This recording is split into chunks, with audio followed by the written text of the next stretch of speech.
హల్లెలూయా. ఏదైనా వాక్యము యోం దెబిరీం 15వ తారీఖు 8వ నెల 2025 సంవత్సరం. మన దేవుడు ఇస్తున్న చక్కటి మాట. కీర్తనల గ్రంథము 22వ అధ్యాయము 26వ వచనం.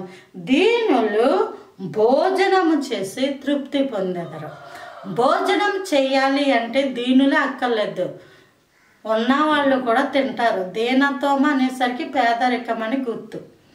పేదరికంగా ఉన్నవాళ్ళే భోజనం చేస్తారా? మరి ధనం ఉన్నవాళ్ళు భోజనం చేయరా? భూమి మీద మనిషి ఉన్నవాళ్ళు ప్రతిదీ రోజుకి ఒక పూట అన్నా సరే ఆహారము తినాలి. భోజనము అంటే ఆహారం. అందులో నువ్వు ఏదైనా వేసుకో ఐటెం.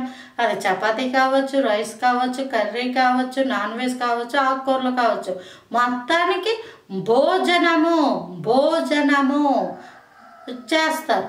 ఈ భోజనం చేయడానికి దీనులు మాత్రమే చేస్తారు అంటాం ఏంటి? ఇక్కడ దీనులేనా? ఇంకెవరికి ఆకళ్ళు వైరా వయస్సుతో తారతమ్యం లేకుండా చిన్న పిల్లల కానుంచి అతి వృద్ధుల వరకు ఆకలి వెయ్యాలి. అది కూడా ఒక అలవాటుగా ఉండాలి. ఆకలి వెయ్యాలి, వాళ్ళ ఆహారం కూడా తినాలి.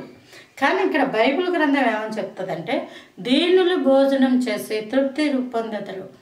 బైబిల్లో మీరు చూస్తే 2 రకాల దీనత్వం ఉంటుంది. ఒకటి శారీరకంగా దీనులు, రెండోది ఆత్మ విషయమై దీనులు. శారీరకంగా దీనులు అంటే మంచి వస్త్రాలు లేకపోవడం, లేదా చదువులు లేకపోవడం, సరైన వసతులు లేని గృహం అంటే ఉండొచ్చు. ఇలాంటి సరిగా లేని కుటుంబాలన్నా కావచ్చు.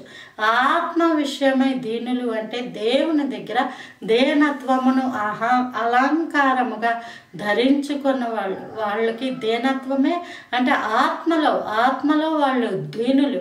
బైబిల్లో ఉంది మత్తయి సువార్త 5వ అధ్యాయంలో ఆత్మ విషయమై దీనులైన వారు ధన్యులు, వారు తృప్తి పొందుతారు.